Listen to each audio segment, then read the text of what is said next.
Bueno, y damos así comienzo a este último encuentro virtual, esta quinta reunión que dimos en llamar junto con el Centro de Estudios Comparados. Siempre le digo Centro de Expresiones, soy un desastre. El Centro de Estudios Comparados de la Facultad de Ciencia Política y la Dirección de Comunicación de la Ciencia de la Universidad. Ciencias en contextos de pandemia, esta excusa que nos planteamos para poder reflexionar sobre algunas cosas que nos están pasando como comunidad universitaria. Y bueno, hoy cerramos, le ponemos el broche de oro, ahí estoy mirando a mi coequiper Esteban Iglesias, que a lo largo de estos 5 días, de estas 5 reuniones, estuvimos pensando y armando este cronograma. Vamos a recibir al rector de la Universidad, Franco Bartolacci, que bueno, nos va a hablar como rector y también como docente de la Facultad de Ciencia Política, y también al doctor Osvaldo Yaceta, que es docente investigador de la Facultad de Ciencia Política, investigador del CIURN, para charlar un poco acerca de lo que es pensar y gestionar y gobernar desde la función pública en este contexto de pandemia, valga la redundancia. El COVID nos redunda por todos lados. Así que vamos repitiendo COVID, coronavirus 50 veces. Tati, ¿querés presentarte? ¿Querés decir algunas palabras? Y empezamos. No, yo, gracias a todos, gracias a Osvaldo, a Franco por la buena predisposición, a todos los que participaron, porque la verdad que, bueno, un contexto dificilísimo para llevar la vida cotidiana, simplemente. Así que bueno, arranquemos con eso y no nos demoremos más con los que se conectaron hace 10 minutos casi. Bueno, muy bien. Bueno, Osvaldo, te entregamos la palabra para que comiences vos y bueno, y vamos charlando. Bueno, gracias Soledad y gracias también a los organizadores del encuentro y a los responsables del Centro de Estudios Comparados por esta actividad y también por todo el ciclo que vienen llevando adelante.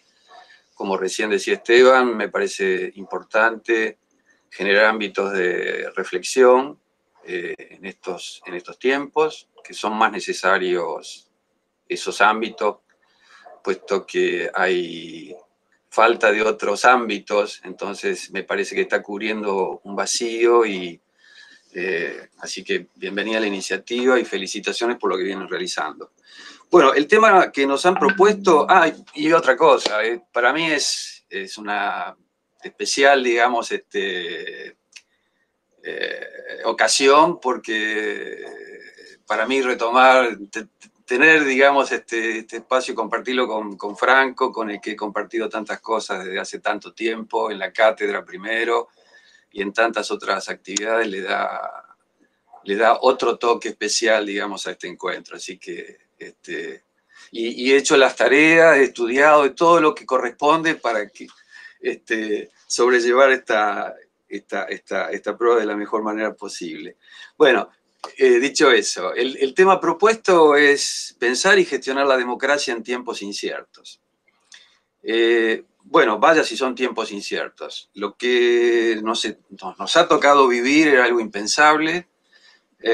Simplemente yo releyendo, como seguramente han hecho ustedes todo este tiempo, libros que ya habíamos leído en otra ocasión, hemos tenido tiempo de sobra para eso, empecé releyendo La Sociedad del Riesgo, un libro que había editado Ulrich Beck en 1986. Y al comienzo del libro, Ulrich Beck, que está muy marcado por el impacto de la catástrofe de Chernobyl, que había pasado poco antes de que el libro saliera, él se está preguntando por otras catástrofes y otros riesgos globales. Y hay una pregunta que se formula que parece muy disparatada en 1986. Dice, ¿se puede tener en cuarentena a grupos enteros de países? Bueno, cuando él escribió eso estaba imaginando, digamos, una situación límite y estaba describiendo un mundo, digamos, amenazado por riesgos que ya no eran de alcance local, nacional, sino que eran riesgos de alcance global, digamos. Nuevos riesgos en un contexto de globalización. Bueno, eso que para Ulrich Beck en 1986 era todavía una cosa impensable, se convirtió en una realidad, se convirtió en una herramienta, digamos, extrema y desesperada de los gobiernos, y se volvió normalidad para millones de personas que convivimos en este planeta. De manera que el renacimiento de ciudades y países enteros amurallados, algo que recuerda al medioevo, se daba en el marco de un mundo que depende del tráfico de personas, del movimiento de personas. Entonces, es una sincronía, como ha dicho Kissinger. Ciudades amuralladas en un mundo cuya vitalidad y prosperidad depende del comercio, depende de la movilidad de personas. Ustedes piensen que antes de la pandemia circulaban por el mundo aviones y otros medios de transporte 1.500 millones de personas. Todo eso de pronto se detuvo y ese es el mundo en el que estamos hoy sumergidos. Ahora bien, ¿de qué hablábamos antes de que llegara la pandemia? Bueno, me he tomado el trabajo de revisar títulos de artículos, dossier de revistas especializadas, y los temas tenían que ver con la crisis de la democracia. El fantasma de la crisis democrática recorre el mundo. Todavía en enero de este año se escribían artículos con ese título. La agenda de debate que de alguna manera dominaba tenía mucho que ver con esa propagación de estallidos, protestas que atravesó todo el mundo durante buena parte del año 2019. Se hablaba de democracias irritadas, se hablaba del año de la ira, la globalización del desencanto democrático. Ese fue uno de los temas de Rosambalón cuando vino a Rosario en noviembre. Estamos hablando de 6, 7 meses atrás. Es decir, en 6 meses vivimos una cosa tan intensa que parece una década. Y sepultó de pronto toda una agenda de debate que de alguna manera describía un escenario y un clima de desencanto y de malestar con la democracia. Cuando repasamos todavía algunas revistas de este año, marzo, abril, vemos la revista Nueva Sociedad hablaba de la globalización de la protesta. El último número de Foreign Affairs, la versión latinoamericana, habla de una Sudamérica indignada. Nos quedamos todavía con la agenda que venía dominando buena parte del debate de la segunda mitad del año pasado. Esos estallidos, ya sabemos, desnudan problemas que carecen de representación, fallas en la representación política. De eso ha hablado muchísimo la literatura que todos manejamos y conocemos. Pero lo cierto es que expuso durante todo el año pasado una situación de malestar y de derrumbe y de desencanto con esa democracia. La gente quiere la democracia, decía Manuel Castells, pero no cree en quienes gobiernan. Bueno, eso mismo que pasó en Hong Kong, en París, en Barcelona, etcétera, por supuesto también fue, digamos, un escenario frecuente de América Latina durante todo el año pasado, pero sobre todo en la segunda mitad del año pasado. América Latina estuvo dominada por movilizaciones, la calle como el gran escenario de la vida política, y eso detonó primero en Quito, se extendió por todo Ecuador cuando se dispuso el aumento del precio del combustible. Luego tuvimos también una crisis en Perú cuando el presidente disolvió el Congreso y llama a elecciones y hubo protestas, etcétera, etcétera. Eso lo conocemos. Siguió por el derrocamiento de Evo Morales en Bolivia, la suspensión de las elecciones previamente, y la novedad es Chile. La novedad de Chile tiene una particularidad porque, digamos, los otros países, en cierto modo, remiten ejemplos de inestabilidad política en el pasado reciente.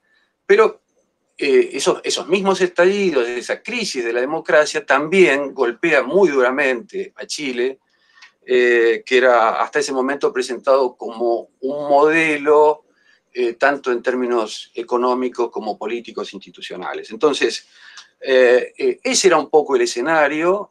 América Latina estaba prácticamente incendiada y llega la pandemia.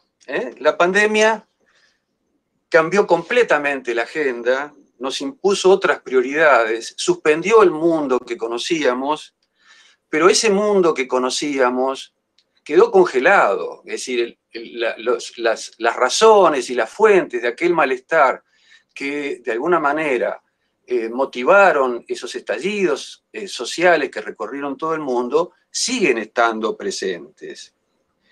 Con el agravante de que la pandemia actúa como una lupa que amplifica las tensiones ya existentes. Dani Rodrik, un economista de Harvard que acaba de ser distinguido con el premio Príncipe de Asturias, ha dicho eso: la pandemia actúa como una lupa, y esa lupa no hace más que amplificar algunas de las tensiones que ya teníamos antes de la pandemia.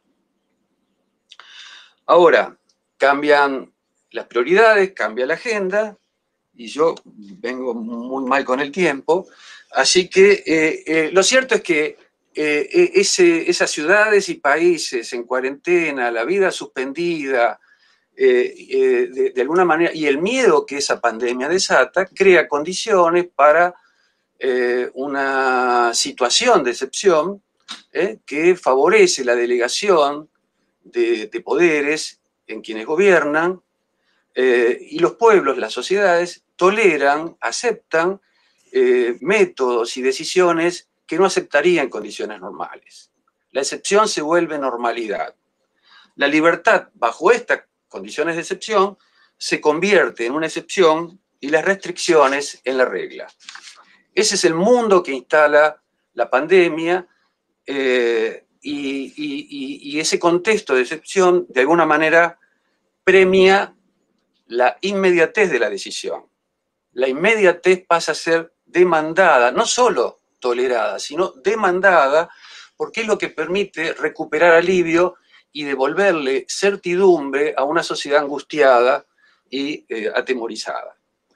Esto es Hobbes, es Thomas Hobbes, ya lo hemos leído, lo conocemos, y el miedo, como ya sabemos, crea una situación muy próxima al estado de naturaleza, planteando dilemas entre libertad y seguridad, entre decisión y deliberación, que los gobiernos han debido procesar con sus más y con sus menos, y el modo en que esos elementos aparecen combinados depende de algunas cosas. Por un lado, depende de la naturaleza del régimen, de la calidad de los liderazgos, etc. Pero uno de los temas que puso en cuestión el modo en que los gobiernos enfrentaban el desafío de la pandemia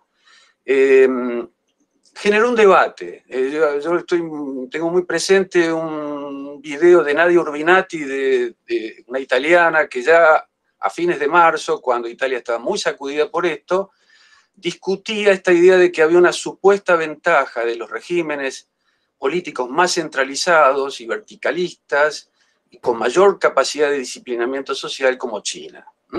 Entonces, la idea de que había una supuesta desventaja de las democracias para enfrentar situaciones de excepción y para poder decidir en contextos de excepción.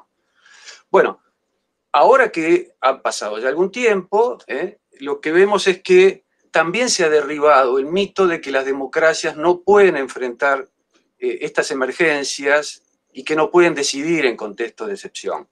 Y lo interesante es que en algunos casos eso se hizo con un grado de efectividad que permitió responder al desafío de la pandemia sin sacrificar libertades, sin comprometer el flujo de información que es necesario para que la población pueda ser contenida, etcétera, etcétera. Entonces, lo interesante, y no voy a tener tiempo para desarrollar, es que uno podría, de alguna manera, evaluar el comportamiento de los gobiernos según el modo en que estos elementos fueron combinados.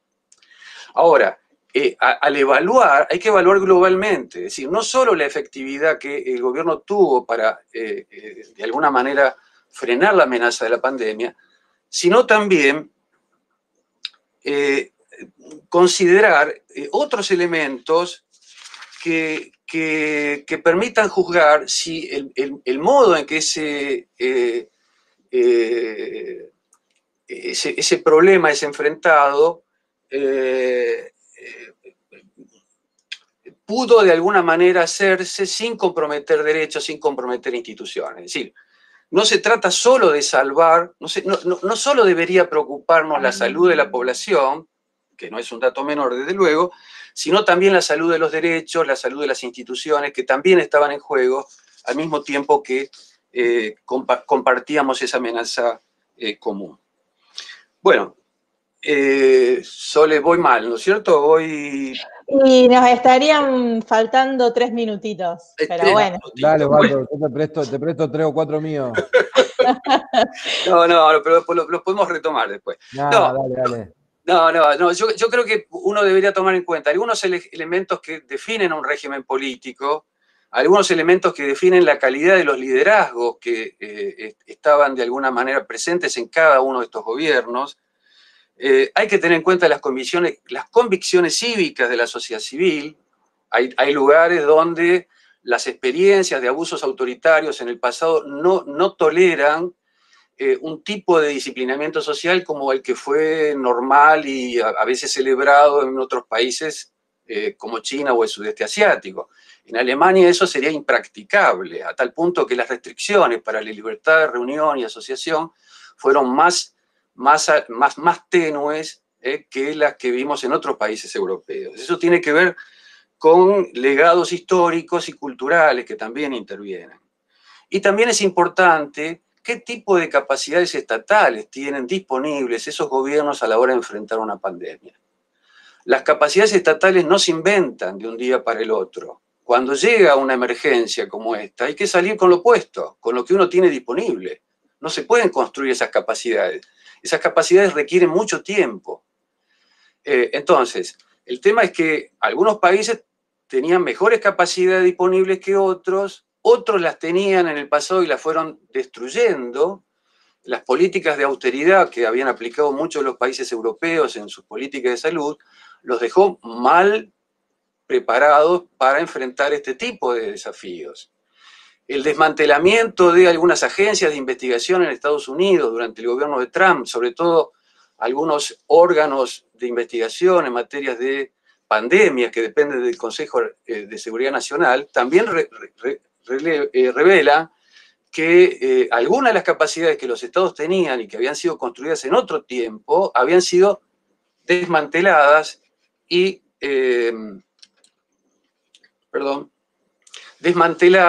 deterioradas.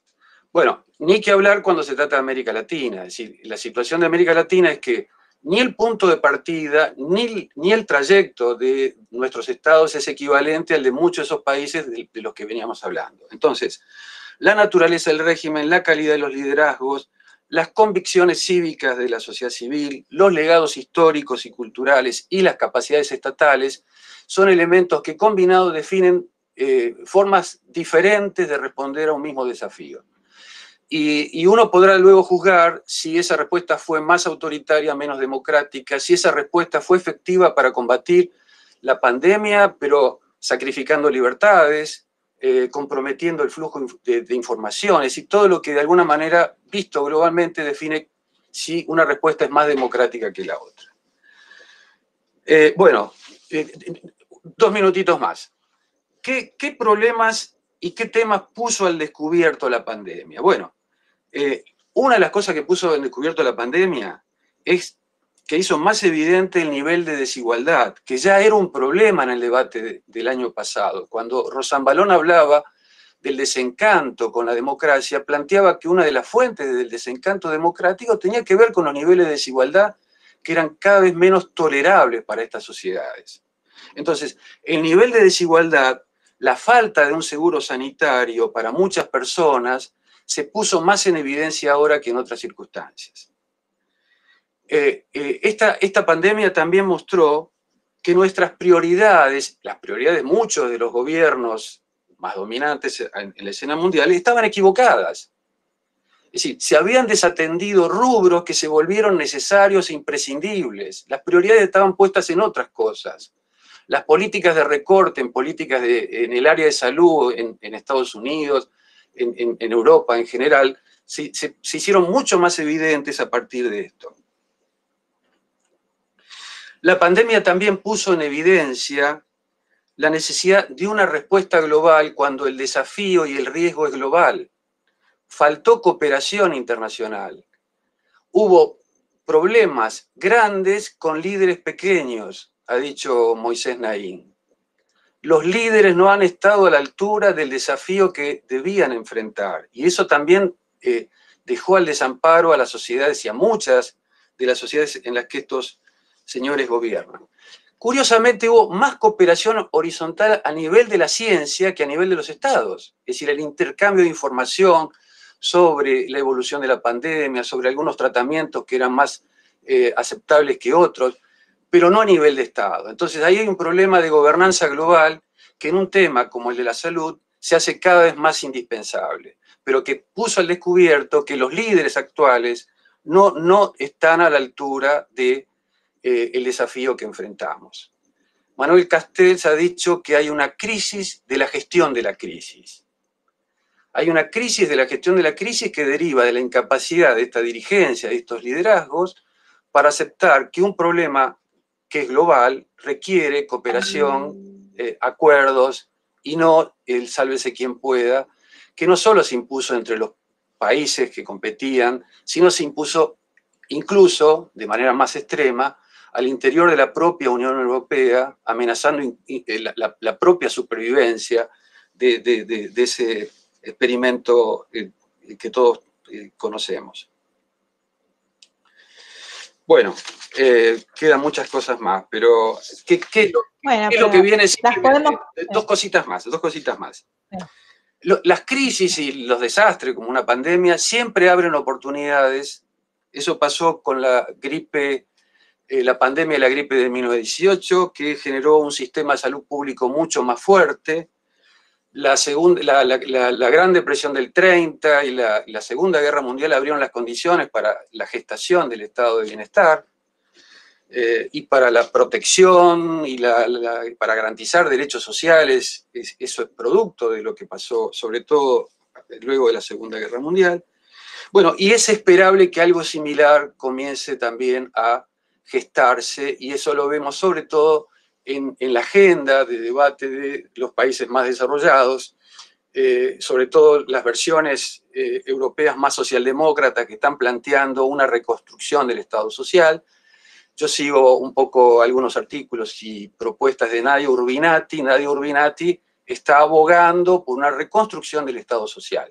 Es decir, se están reponiendo muchos de los debates que fueron propios de ese clima especial que se generó en Europa luego de la Segunda Guerra.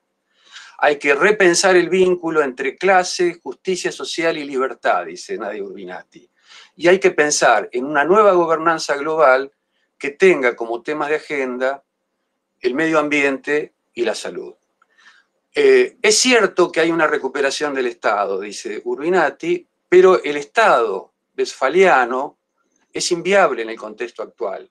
No tiene sentido que Italia garantice la salud para los italianos si Italia está rodeada de una amenaza que es global. La única respuesta para un problema de ese carácter, de ese alcance y esa escala, solo puede ser global, y por lo tanto exige una cooperación y una gobernanza de carácter global.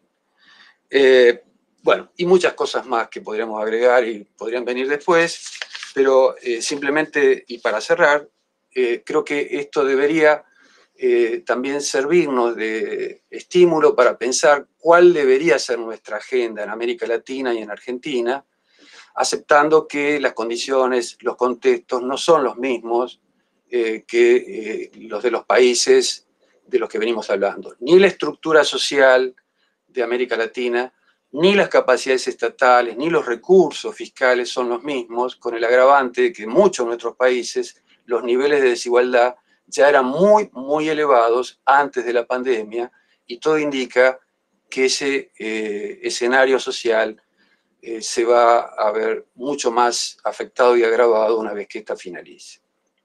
Bueno, gracias por tolerar más tiempo. Disculpen la extensión. No, por favor, Osvaldo, un placer siempre escucharte. A quienes están participando, pueden ir dejando en el chat las preguntas que surjan y luego así seguir conversando. bueno, puso toda la carne en el asador, nos habló de un montón de cosas y nos quedamos con ganas de seguir escuchando, pero nos tiró todos los titulares así y la cabeza empieza a maquinar preguntas y otras aristas. Bueno, vamos a escuchar al rector entonces ahora, Franco Bartolacci, para que nos hable luego de este contexto que fue trazando Osvaldo, su perspectiva, sus reflexiones. Bienvenido, Franco, y gracias por estar.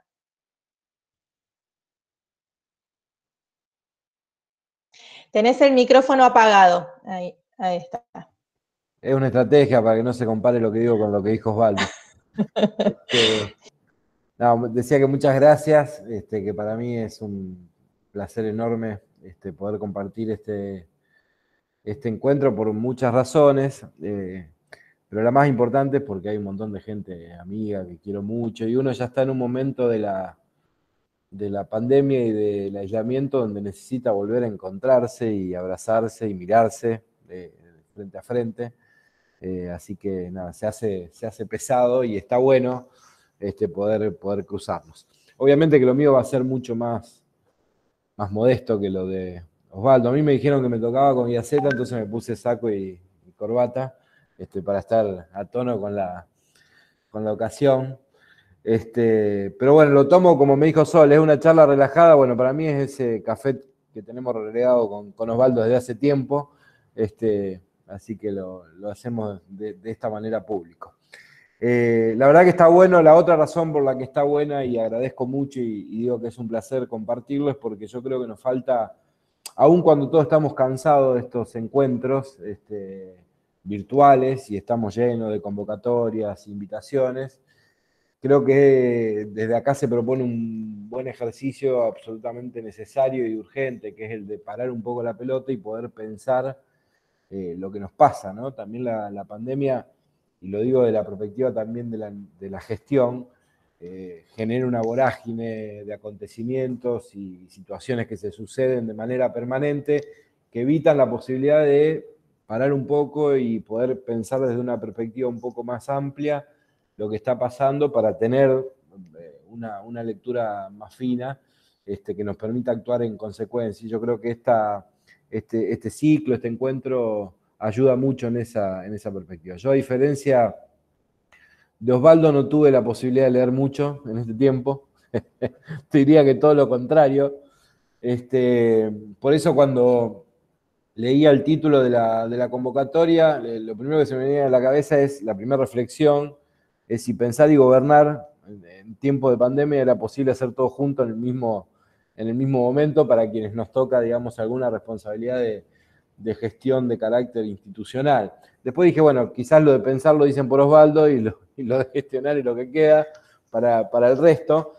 Pero en cualquier caso, me parece que está bueno poder cruzar esto. Lo mío, decía, va a ser más modesto porque es en todo caso compartir 3 o 4 interrogantes que a mi juicio planteó este contexto tan excepcional que estamos atravesando para la gestión y más específicamente de la educación superior y, si me corren un poco más, puntualmente de la Universidad Nacional de Rosario.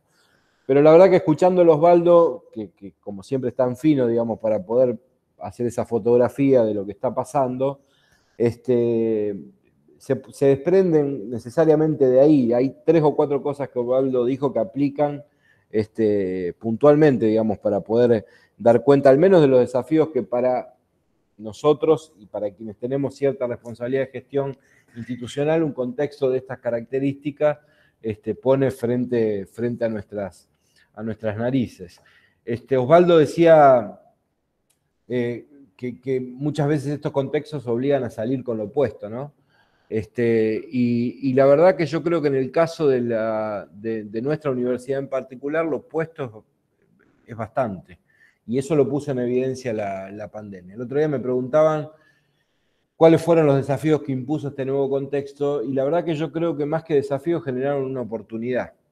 No hay una agenda necesariamente nueva, en todo caso hay una agenda que se acelera por las circunstancias del contexto, pero es una agenda que estaba presente ya en el debate y en el horizonte de lo que entendíamos teníamos que hacer en la Universidad Nacional de Rosario y vale en muchas de las circunstancias para el sistema público de educación superior.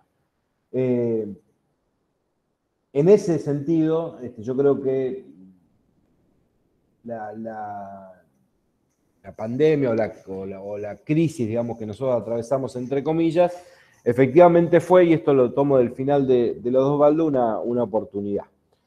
O convertimos o tuvimos la expertise de poder convertir, digamos, ese desafío o esa situación compleja y excepcional que atravesábamos en una gran oportunidad para avanzar en líneas de trabajo absolutamente postergadas que teníamos al menos en la Universidad Nacional de Rosario. Yo creo que lo más importante está en poder asumir, digamos, un desafío de semejantes características, evitando ciertas tentaciones propias, digamos, del contexto. Osvaldo decía, y esto lo sabemos, lo hemos trabajado muchísimo tiempo, son contextos, los contextos de crisis para los ejecutivos. No hay otra agenda más que la agenda de los ejecutivos.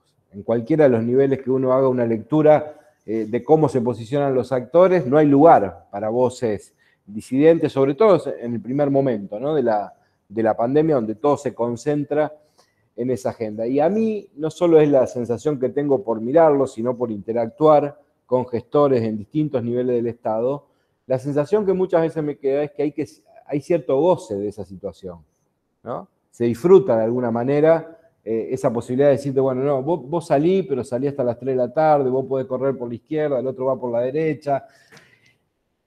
Va malacostumbrando, digamos, esa atribución propia de los ejecutivos y absolutamente centralizada en contextos de crisis, sobre todo en los primeros momentos, va malacostumbrando a quienes tienen la responsabilidad de gestionar esas situaciones. Entonces ahí hay como una tentación permanente de recostarse en lo que eso habilita, en lo que ese juego habilita, que yo no sé si es tan fácil correrse, digamos, de ese lugar, porque es como que el sistema garantiza las condiciones objetivas para que eso pueda autorreproducirse, y creo que es uno de los problemas, una de las tentaciones más fuertes, ¿no?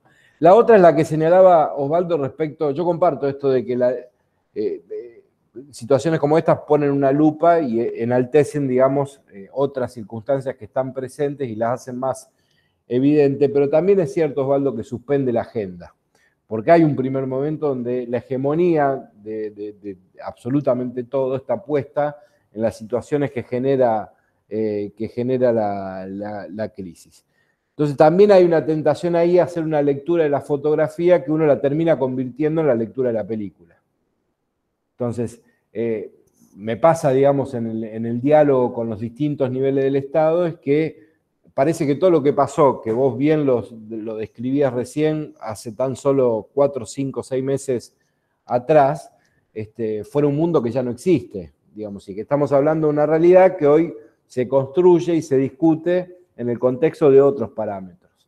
Entonces hay también una tentación ahí a hacer, digamos, de esa fotografía algo más parecido a la película que quisiéramos, digamos, estar protagonizando, pero que saca, digo esto porque también tengo la intuición de que más allá de las medidas necesarias que muchas veces se toman en este contexto, hay también en algunos casos cierta tendencia a aprovechar esa situación para sacar de juego, digamos, circunstancias o situaciones características de ese contexto complejo que se atravesaba y que la pandemia habilita reconducirlo hacia un lugar sustancialmente distinto. Para mí esas tentaciones, digamos, están permanentemente presentes en cada decisión que uno va tomando.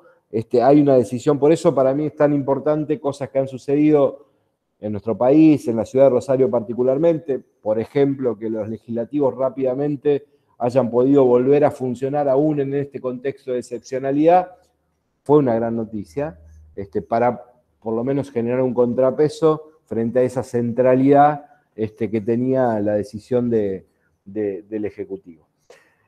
Decía que en cualquier circunstancia, para mí, en el caso, digamos, de la educación superior, yo creo que se anticipó una agenda que ya estaba prevista y que nosotros veníamos trabajando, Creo que el contexto de la virtualidad era un desafío que nuestra universidad y el sistema público en general de educación superior tenía, que no habíamos asumido con la fuerza que requería, que probablemente en circunstancias normales hubiese demandado 10, 15, 20 años para poder garantizarlo, y que sin embargo el contexto lo que hizo fue ponernos frente a la necesidad de hacerlo y hacerlo rápidamente. Pero por eso decía que cuando es salir con lo opuesto, así como pone en evidencia todas las debilidades de esas capacidades estatales, también pone en evidencia la crisis las fortalezas ocultas de esas instituciones. Y yo creo que algo pasó de eso en el sistema de educación superior, particularmente en nuestra universidad. Para una institución sin experiencia definitivamente en materia de virtualidad, haber hecho lo que hizo en 2 meses y medio, y algunas cosas en mucho menos, semanas o días, es absolutamente revolucionario. Y eso fue posible no solo porque hubo un colectivo dispuesto a enfrentar ese desafío, sino porque había condiciones aún ocultas, aún subutilizadas, había condiciones que lo garantizaban. Lo mismo pasó en el aporte que la universidad hizo en el medio, donde también rápidamente se pusieron a disposición de todos los niveles del Estado y de la sociedad un conjunto de dispositivos y herramientas que solo bastó con activarlos mínimamente para que tuvieran un impacto definitivo, real y mucha visibilidad en términos de aportar a las transformaciones que hacían falta. Por tanto, yo creo que hay que tratar, digamos, en este contexto, de hacer efectivamente de esta circunstancia tan excepcional una plataforma que nos permita pensar los desafíos futuros desde un lugar sustancialmente distinto al que teníamos previo a esta situación. Y creo que ese recorrido, en el marco de nuestras instituciones, se ha hecho relativamente bien. Si uno pudiera correrse un poquitito más de la inmediatez de la coyuntura, de la urgencia, y ver con cierta perspectiva en qué punto estábamos, cuáles fueron las dificultades que generó este contexto y dónde estamos hoy, 2 meses, tan solo 2 meses después, aunque parece que hubiese pasado un siglo, creo que convence rápidamente ese escenario de que estamos en condiciones de avanzar hacia esa situación que necesitamos generar hacia el futuro, en muy mejores condiciones de las que teníamos hace un par de meses atrás. Esto ya estoy con... estamos en la menos cuarto, digamos, corto acá, y en todo caso seguimos conversando después. Bueno, muchas gracias, Franco. También un gusto escucharte, y esta idea que presentás de pensar una plataforma a partir de la cual podamos reflexionar acerca de lo que viene y de cómo seguir, me parece que es el espíritu de lo que queríamos hacer en este ciclo. Y por eso, a la hora de las inscripciones, quienes han participado de otros encuentros lo sabrán, nosotros pedimos preguntas.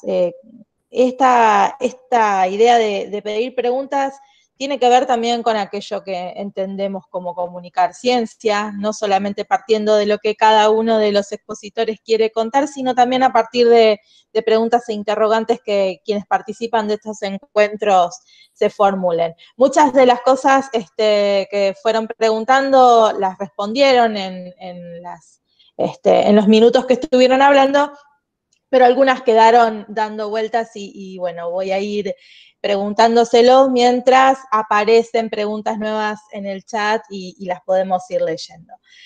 Una de las preguntas, por ejemplo, para Osvaldo es si se observan rasgos sobre una nueva estabilidad o nuevas orientaciones en políticas públicas, por ejemplo. El mic. Ahí estamos. Hay que activarlo.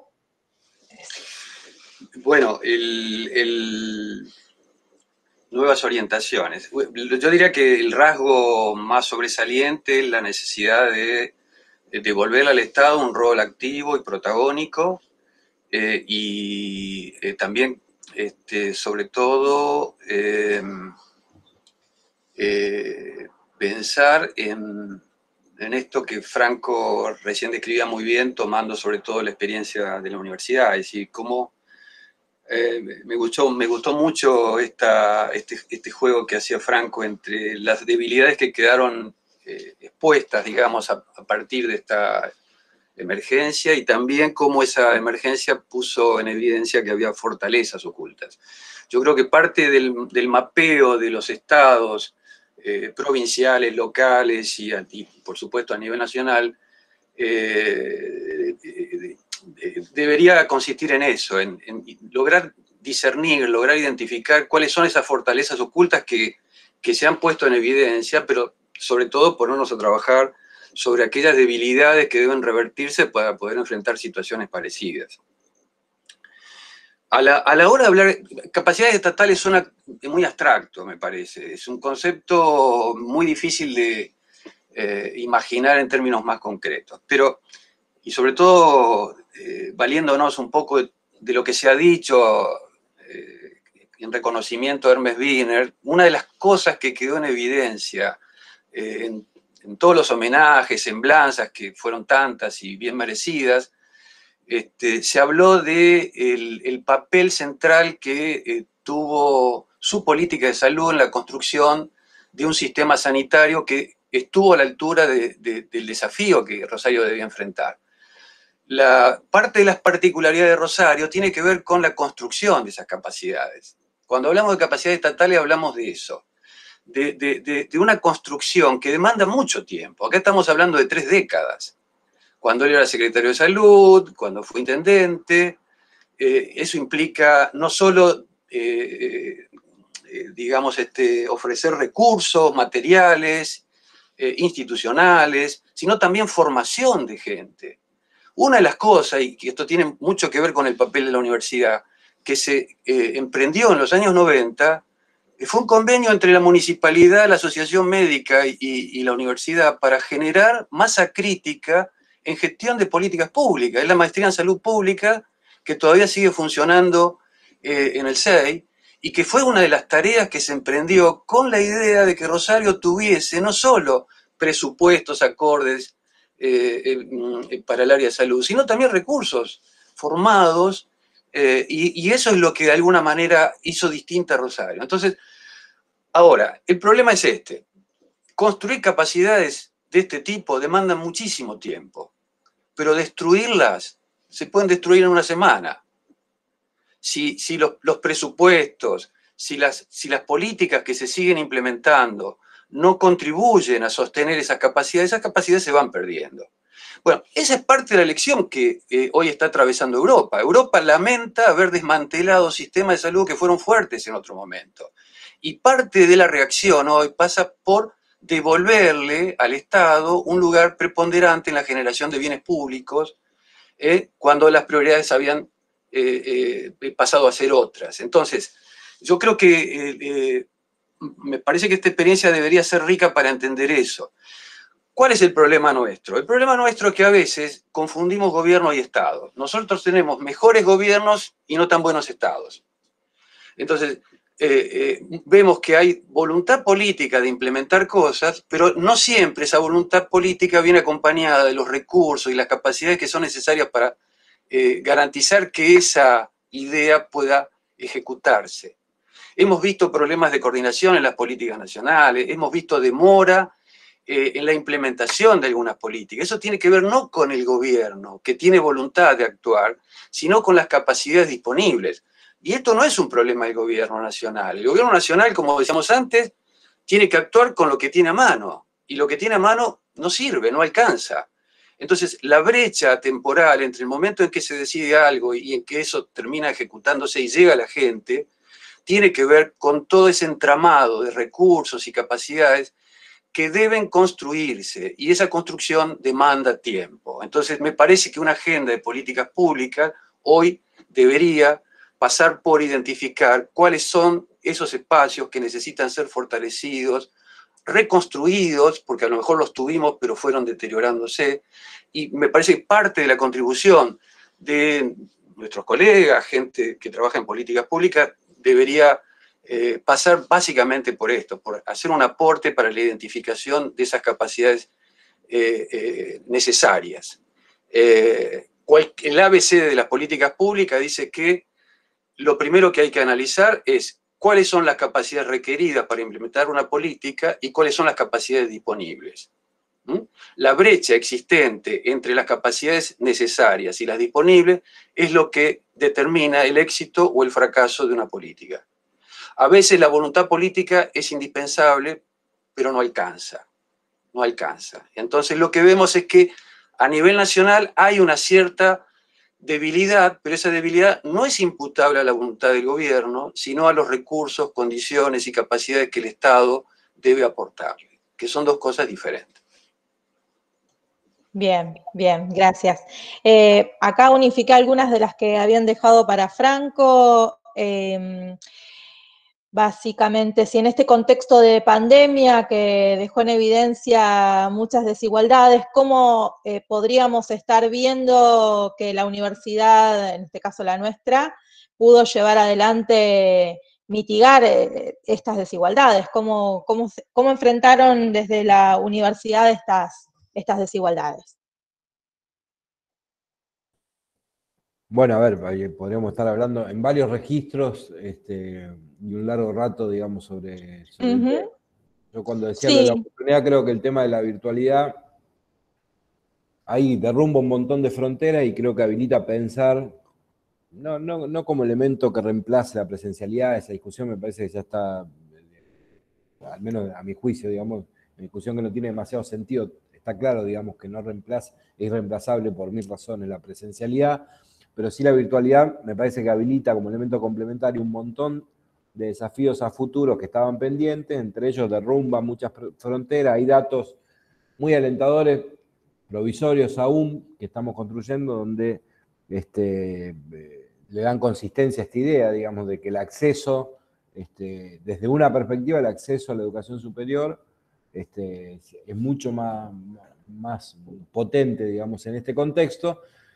Al mismo tiempo, digamos, genera enormes dificultades vinculadas a la posibilidad de conectividad y deja fuera a muchos y a muchas que no tienen la posibilidad de hacerlo. Nosotros, que es un caso concreto, aún implementando el plan de conectividad que hicimos en la universidad, había chicos de la agrotecnia a quienes le dimos el módem que dábamos y que no pudieron conectarse porque no había manera de conectarse en el lugar en donde viven, no tienen ni celular, ni nada, digamos, que lo conecte de alguna forma. Entonces nosotros generamos hacia afuera y hacia adentro un montón de políticas frente a esos nuevos desafíos de acompañamiento y cuidado y de sostenimiento del vínculo, que era el objetivo que nos planteamos en un contexto tan excepcional como el que atravesábamos. Eso tiene manifestación en políticas más de carácter de bienestar, otras de carácter institucional, otras de carácter académico, pero en todos los registros lo que se trató fue de generar, digamos, una especie de gran paraguas que vaya acompañando a la comunidad en todas las dificultades que un contexto tan excepcional va presentando. Yo creo que ahí, no quiero cansar haciendo un decálogo, que además todos los que están acá seguramente lo saben, digamos, pero ahí creo que salió buena parte de lo mejor que tiene para mostrar nuestra institución en todos los registros, digamos, hacia adentro y hacia afuera. Sí me parecían, quería hacer 2 o 3 comentarios respecto de lo que decía Osvaldo recién. Yo comparto lo que señalabas de Rosario, Osvaldo. Creo que hay algo vinculado que hay que empezar a ponderarlo también en su justa dimensión, más en el orden de lo simbólico. No es solo un sistema de salud, no es solo política pública, un Estado preparado para hacer determinadas cosas, es también un conjunto de valores que fueron muy propios, digamos, de ese proceso político de los últimos 30 años en la ciudad, y que a mi juicio, digamos, habilitan a que socialmente se pueda hacer frente a una situación de estas circunstancias desde un lugar distinto, vinculados a la convivencia, a la solidaridad, al respeto con el otro. Hay como una cosa del relato de los últimos 30 años que hizo mucho hincapié en esa línea, y yo creo que genera un piso distinto al que tienen otros distritos, digamos, para hacer frente a la misma situación. Me refiero como colectivamente la sociedad enfrenta una situación de este tipo, cómo asume las indicaciones que los ejecutivos hacen, las restricciones, bueno, un conjunto de cosas. Eso también es mucho menos visible, pero para mí también opera para facilitar que algunas cosas se hayan presentado como se presentaron. Otro desafío que yo lo tenía apuntado y me olvidé de comentarlo, es cómo seguir construyendo, y va en la línea, lo retomaba por lo que decía Osvaldo recién, cómo seguir construyendo instituciones, más allá de las decisiones que los ejecutivos tienen que tomar, en contextos tan excepcionales, porque la verdad que más allá de la especificidad de cada definición de política pública, institucional que se lleve adelante, todas terminan contribuyendo a determinado estado de situación de la institución en donde uno toma ese tipo de política. Entonces, ¿cómo seguir haciéndolo en un contexto de extrema excepcionalidad? Y lo último es una precaución. Yo veo mucho optimismo respecto al mundo que viene, o leo mucho optimismo respecto al mundo que viene. Y yo creo que es demasiado, digamos. Nadie tiene la certeza de este mundo que viene es mejor o peor el que tenemos. Seguramente va a ser distinto. Por eso creo que también tenemos que contribuir a que la universidad sea una institución distinta, porque en un mundo sustancialmente distinto, la universidad, que ya estaba lejos de ese mundo hace un par de meses atrás, no puede seguir siendo la misma. Pero creo que hay que tener un poco más de prudencia respecto de la expectativa que genera eso que está ya en el horizonte y que viene después de la pandemia, porque hay muy buenas razones para pensar que puede ser todo lo contrario. Bien. Bien, bueno, sigo con las preguntas del chat. Acá Mel Argento puso pregunta para Osvaldo, a quien agradezco siempre la posibilidad de reflexionar. En el marco de lo que él y Franco marcan como crisis, posibilidad de apertura y pensando en la expansión o resonancia que la pandemia ha planteado en torno a la agenda ambiental y o cambio climático, hiperconsumismo fósil, tema que junto con el reforzamiento de las capacidades estatales están en agenda de países europeos y organismos internacionales. ¿Qué opinión les merecen los planteos acerca del Green New Deal, un nuevo pacto social, y en contextos latinoamericanos donde la pandemia evidencia las diversas precarizaciones, trabajos, tareas de cuidado y por supuesto el Estado, las propuestas de renta universal básica que hasta la CEPAL ha planteado? Hola Melissa, gracias por la pregunta y por el agradecimiento. A ver, yo creo que, y en esto sigo un poco a algunos autores que vienen opinando sobre estas cuestiones, creo que la emergencia que de alguna manera ha desatado la pandemia me parece que crea condiciones para que muchos de estos temas ocupen un lugar más destacado en la agenda global. Y eso es lo que yo percibo leyendo a autores como Urbinati y otros, pero lo mismo se puede percibir en gente de América Latina, como bien mencionas vos. El tema es que el reclamo por una, digamos, agenda ambiental que apunte a revertir el deterioro del medio ambiente forma parte ya de demandas y reclamos que venimos conociendo de mucho antes de la pandemia. Pero acá de nuevo estamos topándonos con la estatura de los líderes que forman parte del escenario mundial. Es decir, hay no solo negacionismo de la pandemia, sino negacionismo del riesgo ambiental. Hemos visto cómo Trump ha subestimado los informes científicos sobre el deterioro del medio ambiente, como también ha subestimado y ridiculizado socarronamente todos los mensajes de los científicos epidemiólogos referidos a la pandemia. Entonces, acá yo creo que es importante la gestación de una mayor conciencia sobre este riesgo global y además el entendimiento de que un riesgo global solo puede ser resuelto mediante la cooperación internacional. Eso es lo que de alguna manera podemos apreciar. Después, una de las cosas que puso también en evidencia la pandemia es que Franco hablaba de que la pandemia ha acelerado los tiempos, y es verdad. No solo actúa como una lupa que amplifica conflictos y tensiones que ya existían antes, sino que también actuó como un acelerador. Un acelerador que anticipó cambios que aguardábamos, pero que aguardábamos para dentro de 10 años. El trabajo remoto, la educación virtual, todo eso estaba ya en cierto modo, pero ocupando un lugar mucho más marginal, y ha pasado a ser, ha explotado. Entonces, eso también ha puesto en evidencia, digamos, nuevos problemas y nuevos desafíos que ya estaban presentes, pero que no eran debidamente atendidos. Por ejemplo, la explosión del trabajo remoto se aguardaba, pero no en la magnitud con la que fue, digamos, desarrollada a partir de la pandemia de manera forzada. Ahora, ya se venía hablando con insistencia de que el trabajo remoto, el trabajo hecho desde casa, conectados, etc., estaba en cierto modo, digamos, necesitando una regulación que los estados no estaban ofreciendo. Hay una asincronía entre trabajos que emplean tecnologías del siglo XXI y una forma de trabajar que se corresponde más con el siglo XIX. Si la ausencia de regulación del trabajo, del teletrabajo, del trabajo remoto, es un tema del que ya se venía hablando, pero que la pandemia de alguna manera ha puesto en debate y que de alguna manera exige que los gobiernos cubran ese vacío legal, regulen, y me parece que es parte de lo que estamos viendo no solo en Argentina, sino en otros lugares del mundo. Hay un economista inglés llamado Guy Standing, que es especialista en temas laborales, consultor de la Organización Internacional del Trabajo, que desde hace muchos años ya viene hablando del precariado.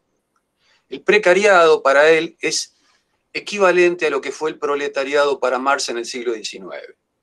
Y el precariado está integrado por esta legión de jóvenes que tienen habilidades y destrezas para manejar las nuevas tecnologías, que trabajan desde su casa, conectados a terminales de otros lugares, y en condiciones de precariedad. Entonces, la falta de una regulación de ese trabajo era un elemento faltante que requiere ser pensado. Hay que repensar el vínculo entre trabajo, capital y Estado, porque el Estado ha venido marchando muy por detrás de estos cambios tecnológicos.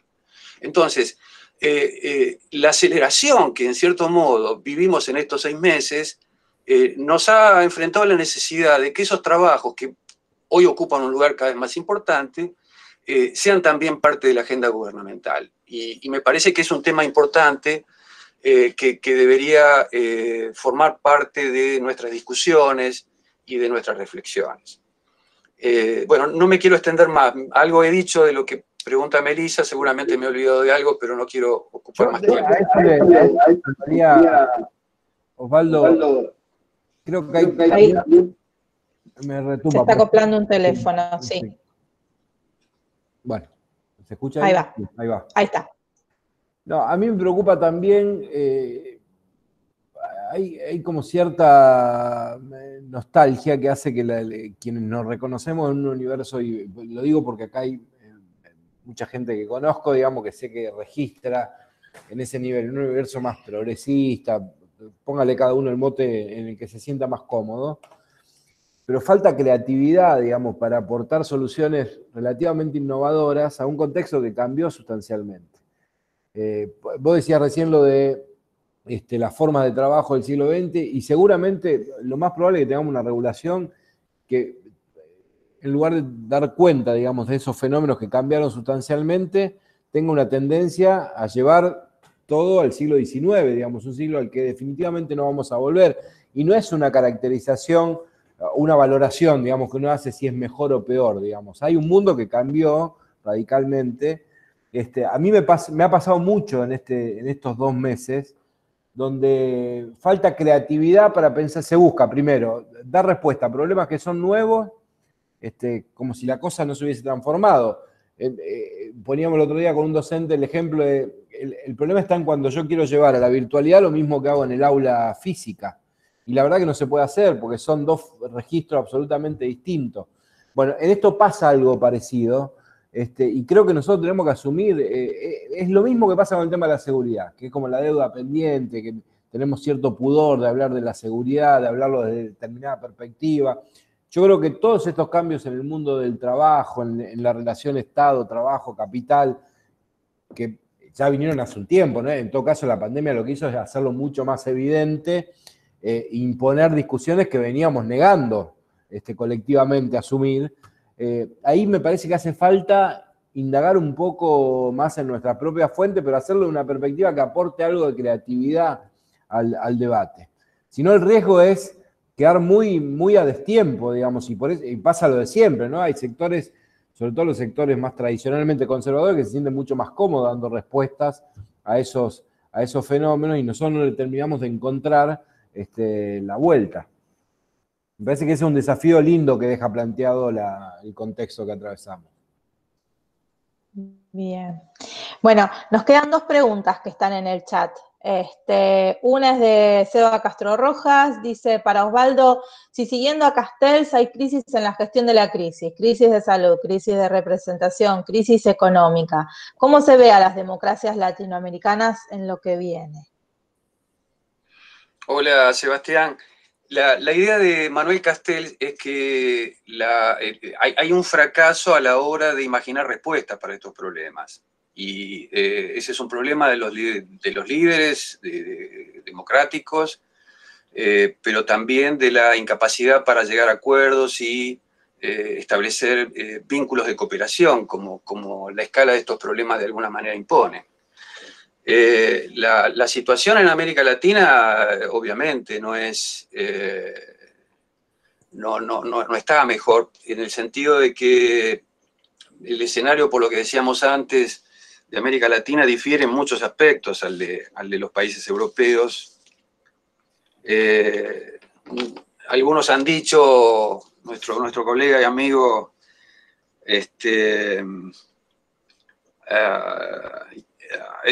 se me fue, Malamud, Andrés Malamud siempre ha dicho, desde comienzos de la pandemia, ha dicho que ni la estructura social ni las capacidades de nuestros estados se corresponden con una respuesta sanitaria como la que hemos dado.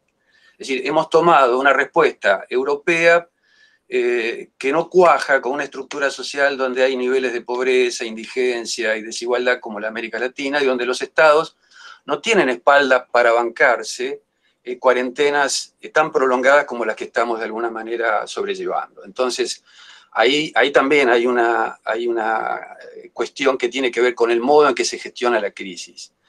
Pero digo, aún dentro de esa limitación y esa debilidad, creo que hay una disparidad de situaciones que ilustran que aún dentro de la adversidad es posible, digamos, tener respuestas más ajustadas, más adecuadas. Yo, participando en encuentros con gente y colegas de Brasil, uno no puede eludir la comparación entre la situación de Brasil y Argentina, Sebastián. Es decir, los colegas brasileños de alguna manera envidian la situación de Argentina en la medida en que tenemos, por un lado, un liderazgo que de alguna manera ha buscado la cooperación de otros líderes. Es decir, el miedo que desata la pandemia puede ser un gran incentivo para la cooperación. En Argentina fue un incentivo para la cooperación, a tal punto que muchos de los temas que generaban diferencias fueron abandonados. Hay un consenso acerca de la necesidad de enfrentar el tema de la pandemia, que es un problema común, y eso de alguna manera genera una disposición a encontrar soluciones colectivas. Entonces, el escenario que se creó en Argentina tiene que ver con un tipo de gestión de la crisis que favoreció los acuerdos, la cooperación, el intercambio, etc. No es la situación de Brasil. En Brasil, en cambio, la confrontación fue lo dominante, pero la confrontación de Bolsonaro con los gobernadores, con los prefectos, los intendentes, y con sus propios ministros. Es decir, la crisis de la pandemia se llevó puesto 2 ministros de salud, bueno, ahora también un ministro de educación, pero sobre todo los de salud, que eran aquellos que le aconsejaban otro curso de acción, otro tipo de respuesta al presidente. Entonces, no solo no hubo consenso, no solo no hubo voluntad de dialogar y de acordar políticas, sino que hubo, digamos, falta de coordinación al interior del propio gobierno, lo que resta decididamente efectividad a la política y a la respuesta que ese Estado le va a dar a la crisis. Y hay otro aspecto que no es menor y que tiene mucho que ver con el papel de la universidad, que tiene que ver con el grado de diálogo y cooperación entre la política y el saber experto. En Argentina, por lo que hemos visto, no se escamoteó nunca, digamos, ese conocimiento experto, al contrario, yo creo que los gobiernos más lúcidos siempre buscaron el apoyo y el respaldo de la ciencia para poder justificar decisiones que eran muy drásticas. Entonces, la ciencia aparece ocupando un lugar importante, pero también me parece que ese asesoramiento marcó una diferencia con respecto a aquellos otros casos en que hay un desprecio por la ciencia, hay un desprecio por el saber experto, que es lo que vimos no solo en Brasil con Bolsonaro, sino también en Estados Unidos. Es decir, hay lugares donde la gestión de la crisis se dio bajo una forma de un pacto entre ciencia y política, y otros lugares donde había más bien un desprecio, una negación, y en algunos casos, como en el de Bolsonaro, eso rayando con el oscurantismo y el misticismo, que hace mucho más complejo ese experimento. Entonces, yo creo que lo interesante es ver cómo ante un mismo desafío los gobiernos adoptaron formas diferentes de responder, y eso también va definiendo climas políticos diferentes. Es decir, el consenso entre gobierno y oposición en Argentina en torno a este problema fue saludado y fue reconocido por la sociedad, a tal punto que quienes forman parte de ese acuerdo han visto aumentar sus niveles de aprobación y popularidad, ¿no? Es decir, está definiendo un estilo de gestión donde el acuerdo es posible. Lo interesante es que en este pacto entre los científicos y la política, lo que hay es una incertidumbre compartida. Sí, los políticos no saben cómo salir de esto, pero tampoco los científicos, porque ellos están experimentando y trabajando mediante ensayo-error. Es decir, la ciencia también está en una situación de incertidumbre, hay una incertidumbre compartida ahí. Pero de todas maneras ese respaldo de la ciencia marca una diferencia con otras experiencias. Bueno. Bien, la última pregunta que está en el chat me parece que tiene que ver justamente con esto que estás mencionando, Osvaldo, y el rol de la ciencia en todo este contexto, y puntualmente la pregunta es qué opinan de organismos internacionales como la OMS y su actuación que está en tela de juicio a nivel internacional. Franco. No, dale vos, Osvaldo, que algo dijiste respecto de eso en tu intervención al principio. No, yo escribí un artículo en Le Monde Diplomatique planteando que la pandemia también podía representar una oportunidad para revalorizar el saber experto. El saber experto estaba devaluado en muchos países, si más bien estaban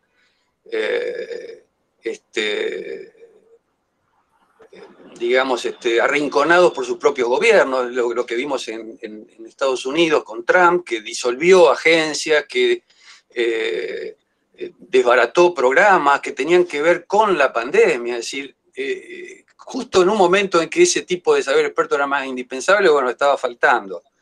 Y lo mismo en Brasil, lo que vemos es que Bolsonaro está desmantelando buena parte de la política científica y de formación, de posgrado que venía sosteniendo el gobierno de Brasil durante años, y que hace de Brasil un país muy distinto dentro de América Latina. Entonces hay una actitud muy diferente en estos gobiernos. Y ahora, yo creo que es importante eso, pero también es importante aceptar que aun cuando la política recurra al saber experto, la decisión siempre es política. Es decir, el último responsable seguirá siendo el presidente Alberto Fernández por cada decisión que adopte con el respaldo y el asesoramiento de los científicos. Eso es Weber. Es Weber en el sentido de que la resolución de problemas de poder siempre es una definición de carácter político, aun cuando pueda valerse del asesoramiento, del aporte de la ciencia. Y el veredicto de la ciencia no es inapelable, porque lo que vemos es que, y eso se va a poner en evidencia cuando la pandemia vaya cediendo, que algunas discusiones que hoy son más suaves y solapadas se van a hacer más fuertes cuando finalice, y lo vemos en algunos países europeos. Por ejemplo, en Suecia hay una discusión porque había una comisión nacional de salud que asesoraba al gobierno sueco y que es el que le recomendó al gobierno sueco no adoptar la cuarentena. Como bien sabemos, Suecia es el único país nórdico que no adoptó la cuarentena. Y lo hizo bajo asesoramiento de un comité de expertos que asesora al gobierno.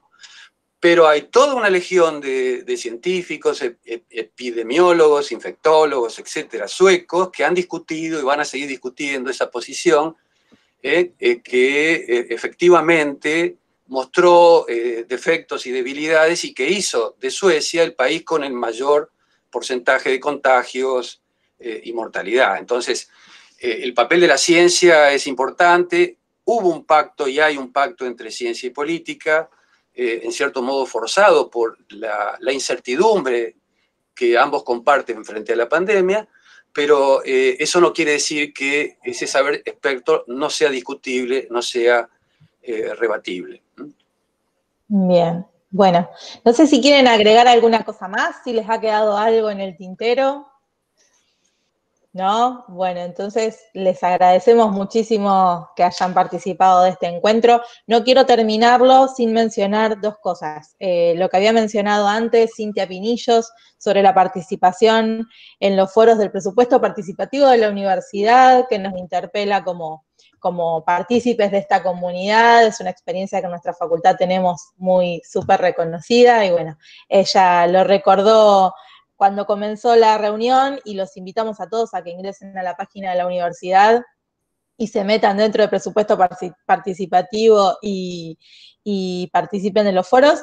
Y la publicación del libro, la presentación del libro, Tati. Sí, el martes que viene va a haber una conferencia donde van a participar algunos miembros del SEC, Juan Bautista Luca, Cintia Pinillo, Gisela Pereira Doval. Un libro que publicamos el año pasado que se llama La política brasileña en español, que está editado por la Universidad de Entre Ríos. Así que bueno, no sabemos por qué el libro se está vendiendo.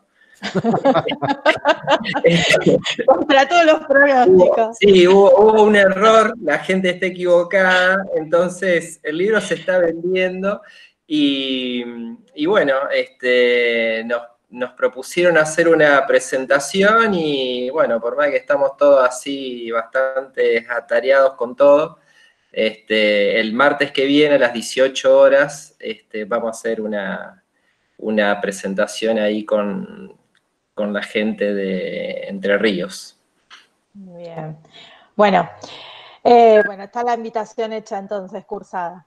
Les agradecemos a todos, a quienes hablaron hoy, a Franco y a Osvaldo, pero también a todos los que fueron participando a lo largo de estos 5 encuentros, que para nosotros fue un placer poder realizar, que nos dejan muchas cosas frescas para ir pensando y que el material de estas conversaciones seguramente lo vamos a ir aprovechando en otras acciones y lo vamos a seguir difundiendo. Así que agradecerles nuevamente, dejarles un saludo. Sí. Yo puedo aprovechar ya, ahora sí, estrictamente sí, por favor. Como rector, lo digo básicamente. Sí. No, para agradecerles, más allá de que hay muchos amigos y amigas en este encuentro, la verdad que estos 2 meses han sido tremendos desde cualquier perspectiva. y pudimos enfrentarlos relativamente bien y a la altura de las circunstancias porque hubo una comunidad que estuvo en ese registro, digamos. Y la verdad que el esfuerzo que han hecho todos con instancias como esta, que se multiplicaron todo el tiempo, nos han permitido sostener los vínculos en una situación tremendamente difícil, y ni hablar el esfuerzo para garantizar todas las instancias de acompañamiento pedagógico y demás, que casi emocionante, ¿no? Lo que ha hecho toda la comunidad docente de la universidad. Entonces yo, más allá de que nos conocemos desde hace mucho, que nos queremos mucho, agradecerles de verdad eso, porque nos ha permitido poner a la universidad, que no es una institución fácil de mover, ni de poner a tono con desafíos del presente, nos ha permitido hacer las cosas muy, muy a la altura. Así que, nada, gracias. Eso ya va, sí, estrictamente como rector de la universidad. Bueno, gracias por tus palabras. Un saludo a todos y bueno, nos estamos viendo pronto, con alguna otra excusa que pensaremos, ¿eh? Bueno, un abrazo grande, que estén bien, cuídense mucho. Un abrazo grande, nos vemos. Muchas gracias a todos, un abrazo para todos. Chau. Siento que te quiero demasiado.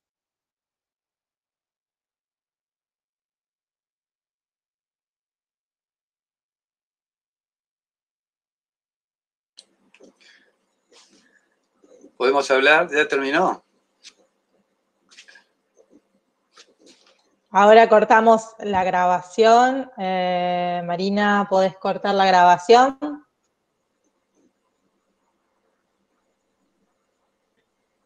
A ver.